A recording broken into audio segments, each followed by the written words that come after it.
Jesus said to his disciples, "The kingdom of heaven is like a treasure buried in a field, which a person finds and hides again, and out of joy goes and sells all that he has and buys that field. Again, the kingdom of heaven is like a merchant searching for fine pearls. When he finds a pearl of great price, he goes and sells all that he has and buys it. Again, the kingdom of heaven is like a net thrown into the sea, which collects fish of every kind. When it is full, they haul it ashore and sit down to put what is good into buckets. What is bad, they throw away. Thus it will be at the end of the age. The angels will go out and separate the wicked from the righteous and throw them into the fiery furnace, where there will be wailing and gnashing of teeth. Do you understand all these things?" They answered, "Yes." And he replied, "Then every scribe who has been instructed in the kingdom of heaven is like the head of a household, who brings from his storeroom both the new and the old." The gospel of the Lord.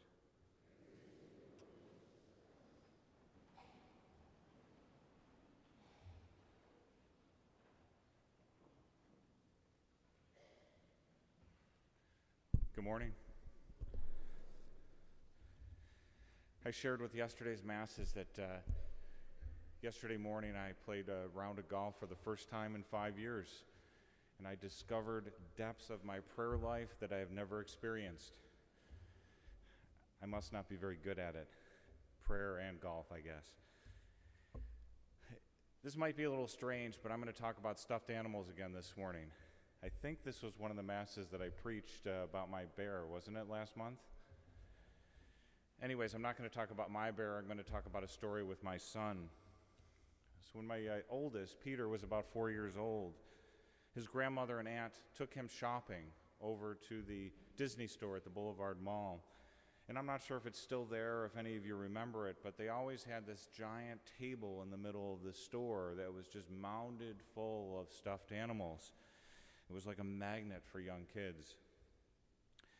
Anyways, my mother-in-law and aunt walked him into the Disney store, and for some reason they thought he might be in desperate need of another stuffed animal. Having cleaned up his floor every night for the previous 4 years, I didn't think so, but I wasn't in charge that day. So they walked him up to this table and said, "Peter, pick one of these. Choose one." So the story goes that Peter stood back a little bit, looked around, and said, "I'll take that one, please." And he pointed to this giant 3-foot Winnie the Pooh bear that sat right on top of the pile. With all these bears right there at eye level, he somehow was able to gather that there were other bears there too, and they were of different value. And as he looked around, he decided that he wouldn't pick what was right here, easy to reach. He wanted the best bear. I guess my mother-in-law decided, she kind of shook her head, but she was good to her word, and he walked out with a bear that day, and still floats around my house somewhere. Choose one. We're often faced with that decision. And given the choice of all these bears, I think Peter made a pretty shrewd choice. He's always been observant. Let me take the best one.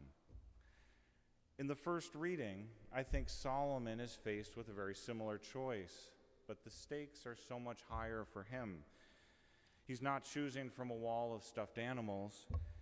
He's choosing about what type of life he wants to live and who he was going to live his life for. And the choices are tempting, especially for someone as powerful as a king. Solomon, choose one. Do you want to be filthy rich? Do you want your enemies to bow down to you? Do you want to live for a really long time? But as we read the first reading, we can almost feel his eyes moving upwards, just like my son's. These things at eye level are very nice. But what about that one? Give me wisdom, Solomon says, so that I can understand, so that I can be a righteous king. so that I can, and this is really the kicker of the whole thing, so that I can serve you and your people. In the end, Solomon really doesn't even choose anything for himself. He chooses wisdom so that he can be a worthy king. He's choosing a gift that allows him to conform himself to be more like his God. He wants to be more like God, not the other way around. This same theme carries through to the second reading as well, which is nice that they tie together so closely. Matthew's 13th chapter is interesting. It's just a rapid-fire series of parables.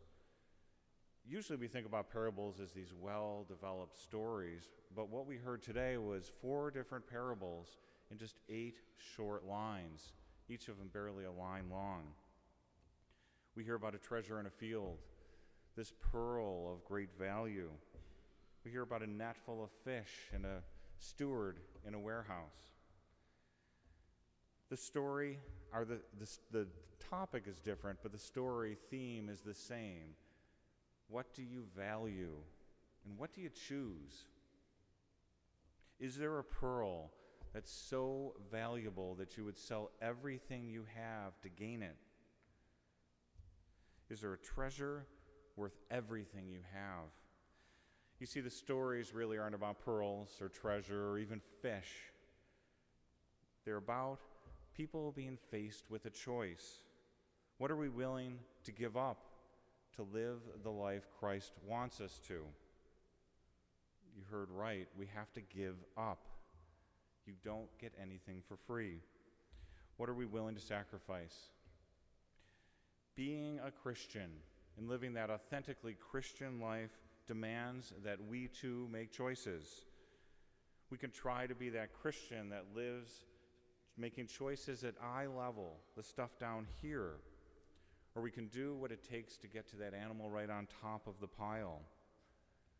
We should ask ourselves, what are we willing to give up to get that one?